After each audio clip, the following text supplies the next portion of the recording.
Passados próximos a 8 meses desde o lançamento do Moto G34, ele baixou bastante de preço. Vale a pena levar um, portanto, atualmente? Para explicar, eu preciso primeiramente repassar a sua ficha técnica, começando então com o visual do aparelho. Em termos de construção, a gente não tem nada muito premium nem nada do gênero, com apenas plásticos nas laterais e esse plástico na traseira. Porém, o que eles chamam de ali couro vegano na traseira é até que bem confortável e interessante, eu não acho feio nem um pouco. Com relação à tela, o modelo então tem um painel IPS LCD de 6.5 polegadas com taxa de atualização variável até 120 Hz. Alguns anos atrás, a Motorola deixou de colocar ali painéis OLED nos seus dispositivos dessa linha, como o G31 tinha, em prol de ali taxa de atualizações mais rápidas e tudo mais. Isso até seria uma alternativa razoável se não fosse por duas questões. A primeira, esse modelo também teve uma redução de resolução. E assim, uma tela HD deste tamanho tem menos pixels por polegada do que um Moto G de primeira geração de 2013. Questão número 2. Empresas como a Samsung estão conseguindo colocar painéis OLED e com taxa de atualizações bem altas em modelos na mesma faixa de preço. Portanto,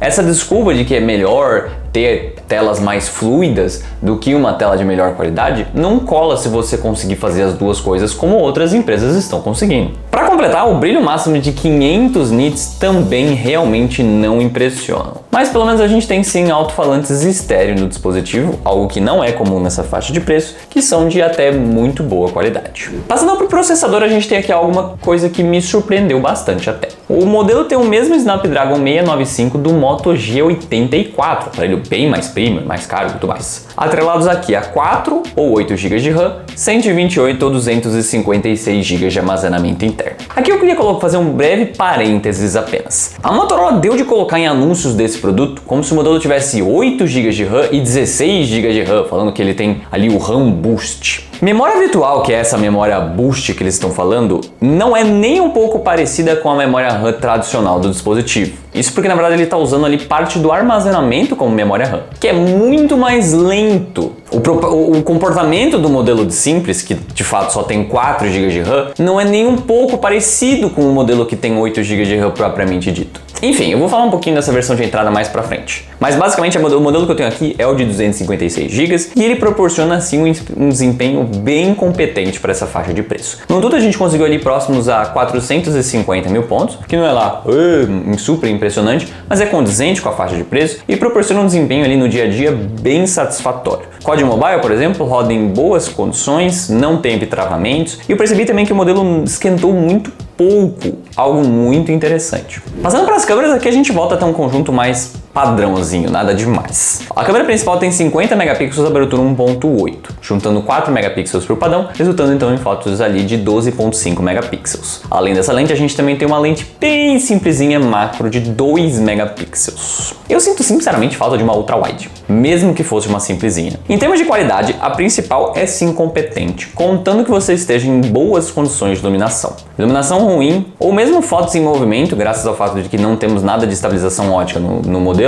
acaba sim mostrando um pouco mais como esse sensor é simples. A frontal de 16 megapixels segue mais ou menos a mesma história da principal, porém, claro, é mais fraca em tudo, né? Com relação a gravações, no entanto, a gente tem apenas 1080p 30 fps na frente e atrás, algo que sim, seria legal a gente ver pelo menos 1080p 60, né? Passando para a bateria, os 5.000 mAh do modelo podem não surpreender em números, é bem padrão e quase tudo quanto é dispositivo hoje em dia tem 5.000 mAh. No entanto, provavelmente devido ao fato da tela ser apenas HD, no meu teste do Antutu ali de estresse de 100% a 5%, extremamente difícil de rodar, basicamente ali indicando o pior cenário possível, o modelo ainda conseguiu 6 horas e 16 minutos. Recordista desde que eu comecei a realizar esse teste. Um resultado muito melhor do que, por exemplo, o G54, que também tem 5.000 mAh. E até saindo melhor que muito dispositivo bem mais caro de 5.000 mAh, como o Galaxy M55 que eu testei recentemente. recentemente. Em termos de carregamento, no entanto, a gente não tem nada daqueles carregamentos super legais da Motorola de 33 watts, 60 watts, 125, nem nada do gênero. É bem padrãozinho, 20 watts e tudo mais. Pelo menos eles sim vêm na caixa, algo que, por exemplo, a Samsung não tá colocando os carregadores mais potentes na caixa. Coloca ali o padrãozinho dos intermediários, que é de 15 watts mesmo.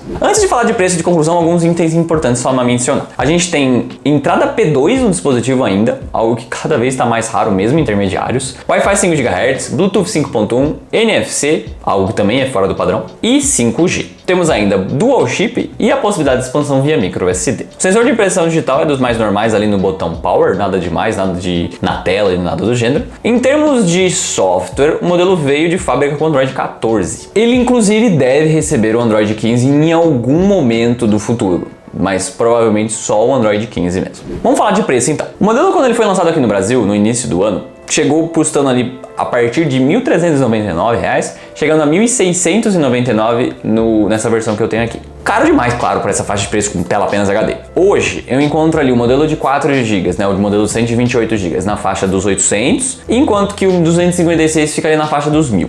Vale a pena algum deles? Começando com o modelo de entrada, os 4 GB de RAM são realmente apenas indicados se você só tem um uso bem básico. Eu digo isso porque qualquer coisa um pouquinho mais difícil, mais do que 2, 3 aplicativos abertos em segundo plano, qualquer coisa em multitarefa, qualquer coisa um pouco mais pesada, travamentos vão ser recorrentes e vão acontecer chatos e tudo mais. Mas se você tem justamente esse uso super básico, ele pode ser uma opção. Uma alternativa, no entanto, é o Galaxy M15. Ele vai trazer uma tela muito melhor, Super AMOLED, Full HD, 90 Hz, com brilho bem mais alto e uma bateria ainda melhor de 6.000 mAh, além de também um software que vai atualizar por muito mais tempo. Samsung tem políticas de atualizações muito melhores em seus intermediários. Claro, no entanto, é assim importante mencionar que em termos de desempenho, pelo menos no teste de velocidade ali do tudo celular, nas versões 4 GB de RAM, o M15 consegue até ser ali um pouquinho pior, infelizmente. Agora, pela pequena diferença de preço, se você puder gastar um pouco mais, o modelo de 256 GB vai te oferecer uma usabilidade muito melhor, além de também ser um aparelho com uma longevidade bem melhor, né? Inclusive eu já vi promoções desse modelo saindo ali para a faixa dos R$ 950, uma diferença bem pequena com relação ao modelo de entrada. Como alternativas, no entanto, acho importante mencionar o G54. Pela lógica, o modelo deveria ser melhor, né? Um número a mais e tudo mais. E eles custam basicamente a mesma coisa. E eu vou inclusive fazer um vídeo logo falando mais específico a respeito das diferenças entre os dois, já que eu já testei o G54 aqui no canal também.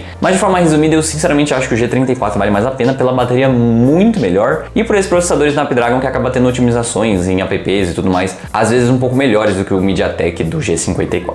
Outra alternativa é o A15 5G. Ele vai ter um desempenho um pouquinho mais fraco, mesmo na sua versão 256 GB com 8 GB de RAM também. Não vai ter uma bateria tão interessante, mas ele vai ter essa tela do M15, portanto uma tela muito melhor do que esse modelo aqui, e um software que vai atualizar por bem mais tempo. Por fim, apenas eu gostaria de deixar também como menção honrosa o M35. Não, ele não está custando a mesma coisa atualmente, mas eu já vi ele pendendo para a faixa dos 1.100. Se você encontrar esse dispositivo nessa faixa, é um aparelho no geral muito melhor. 6.000 mAh que nem o M15, ou seja, uma bateria tremenda e é no geral um aparelho bem melhor. É como se fosse um A35, portanto você vai ter um desempenho muito melhor, câmeras muito melhores, tela muito melhor do que um dispositivo como esse daqui. Mas é isso, espero que vocês tenham gostado do vídeo. Se vocês gostaram, não se esqueçam de tapar aquele joinha e de se inscrever no canal para não perder mais conteúdos como esse. Eu vou ficando por aqui, vejo vocês na próxima.